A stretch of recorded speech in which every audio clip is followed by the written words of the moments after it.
All right, tonight we got two Hammer films put out in the 60s, two Hammer horror films released by Scream Factory. We got Brides of Dracula and we got The Curse of the Werewolf.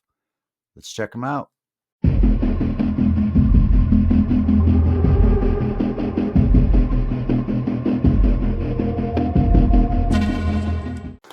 All right, so yeah, we got these two Hammer horror films from the 60s. We'll start here with both put out by Scream Factory, Shout Factory. We'll start here with Brides of Dracula. Now, this one's got reversible art. These are both still available at the website and other places. This one I have this is really a hard choice because I have the original artwork in there, which I love. I love that original artwork, which made it hard for me to replace this artwork.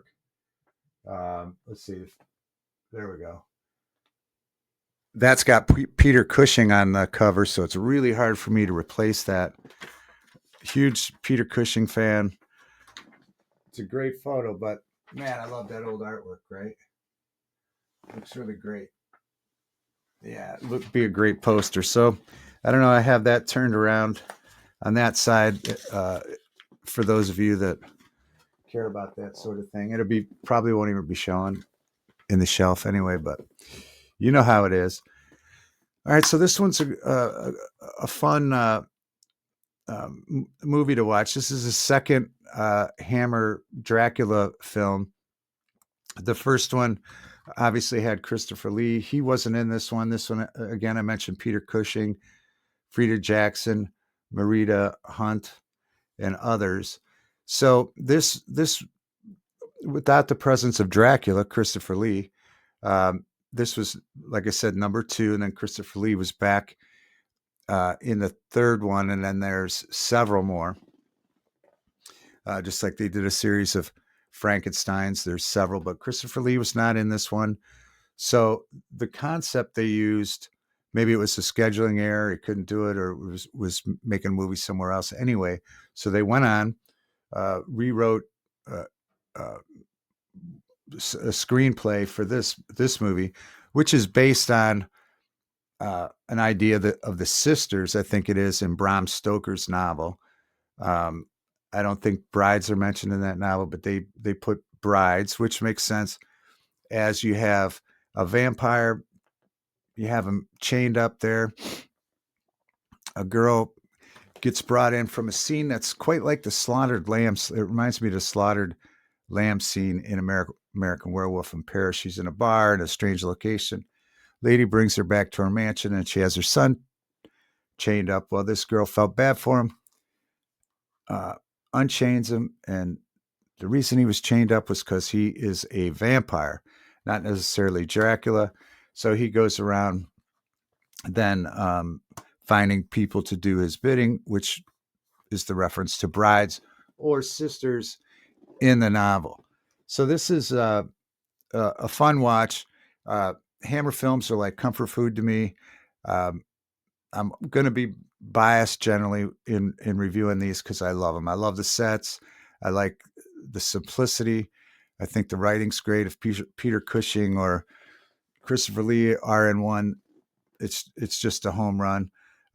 This really had all those things. It had great sets, great color. Peter Cushing. The story was cool. I don't know if it would be my favorite in the series, but it's interesting. It's basically a standalone movie because of the absence of Christopher Lee and the new idea of the brides, and so it's fun. This is on this particular Blu-ray. You have a new 2K scan from the inner positive. Now I don't know if they've updated these or re-released maybe an upgraded version. I don't believe so, but so I think this is the best quality that's out there. I don't think it's available at 4K or anything like that. I think this is the best, although it's several years old. It looks great. The sound is just mono sound. The 1.85 aspect ratio. It's a mono sound. It's fine. It's perfect. Exactly what you need to hear the film and experience the film. So I do recommend it. It's a fun watch. Again, it's kind of a one-off. It's got a couple pretty cool practical effects, a fake flying bat, but the sets are great. And I will talk about the sets. It was recorded at Bray Studio, and the other set was the very famous Oakley Court. Now, I wanted to bring it up real quick, and then we'll move on to our next movie. But Oakley Court is the castle they use in this, and it's a very recognizable castle because it's been used in so many films. And I just want to bring this up to name off a few, because there's, again, with the documentaries in here, it's great. It goes back in some of the Hammer horror and Hammer movies in general, goes back in history in several different of the special features, which are great. Always a great addition to these movies.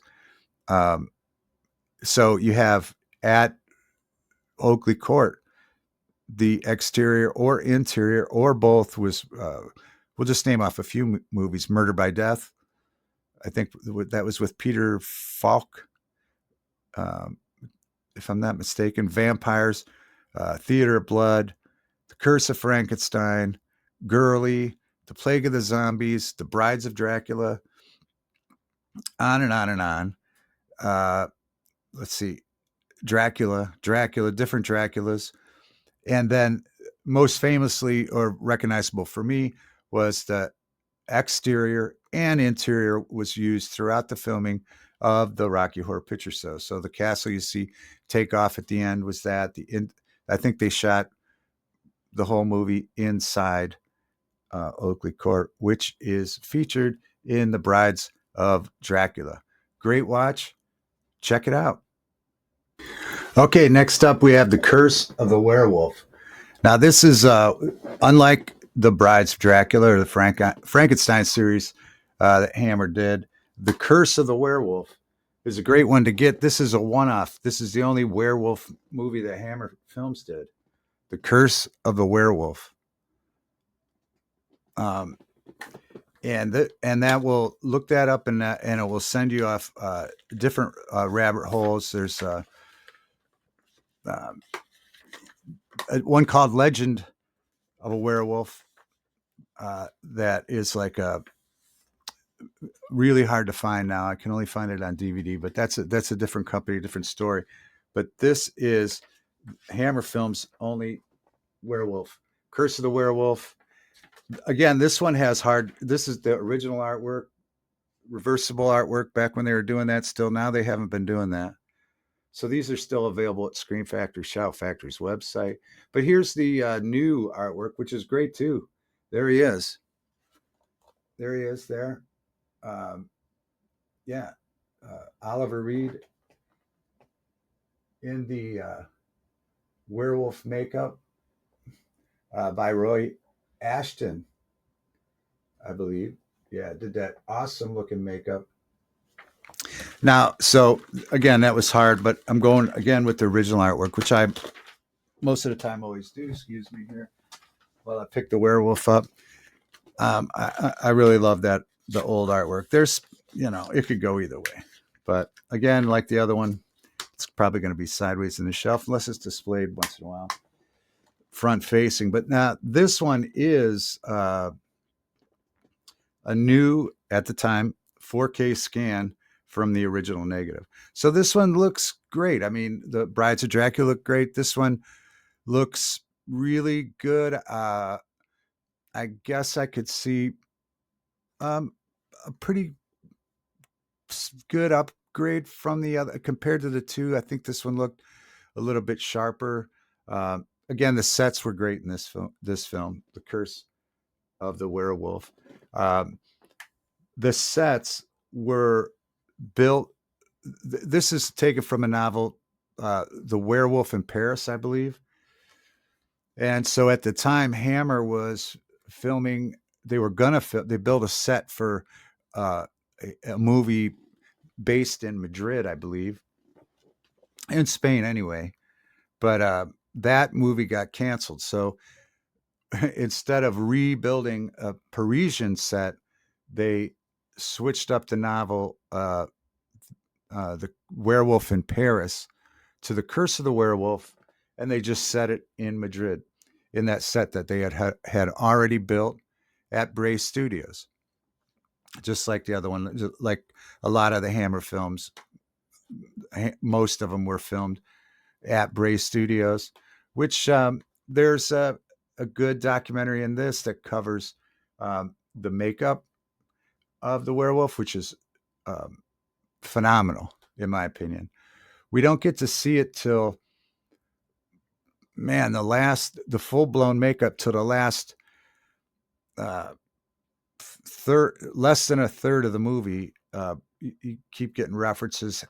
His hands are hairy, blah blah. Little by little, but you see, right at the end of the movie, the last little chunk of the movie, you get to see that full blown werewolf makeup, and it's just awesome.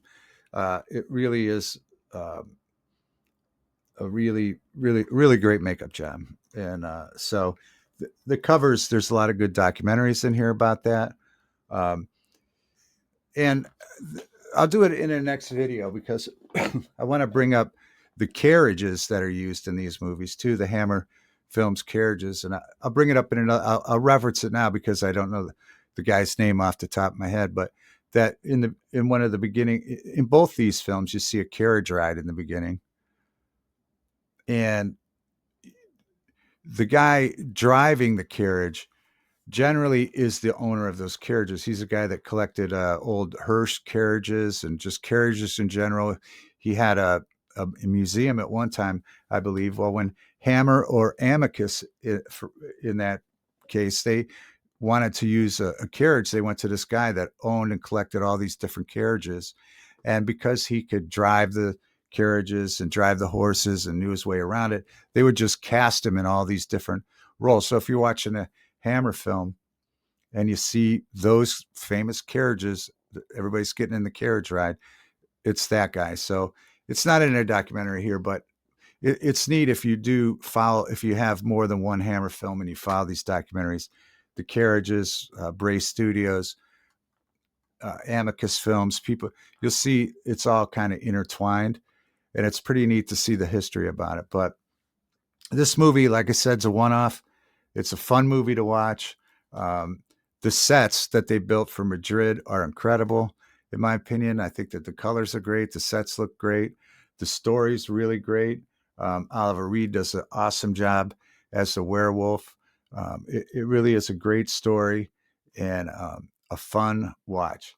So again, this is some of these you could find on Tubi if you're not into collecting. But I think if you're into collecting and you're into Hammer films, which I am, I love Hammer films. And so I try to little by little get each one, which is a huge task, which Hammer is again bought by somebody else, which I'll bring up again because I can't remember his name off the top of my head.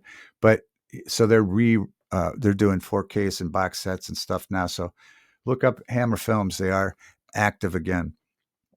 But what a great catalog. I try to get these. I do have some, I think Vinegar Syndrome's done a 4K scan of one, and I'll grab them. But these Hammer films, I like to have them on Blu-ray at least.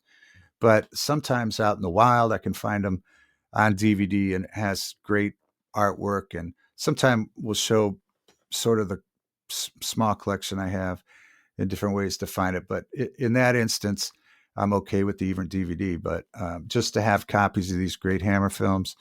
But again, Curse of the Werewolf, check it out. It really is a fun movie to watch. All right, there you have it. 2 Hammer films. I hope you enjoyed the segments here, and thanks for watching. If you've been here before, hey, thanks for watching. If this is your first time, thanks for watching. Please consider subscribing, hitting a thumbs up, becoming a member. We are going to do quite a few member videos in the near future, so that should be fun, and some live streams. So again, thanks for watching, and we'll check you out. We'll see you next time on Severely Cinematic.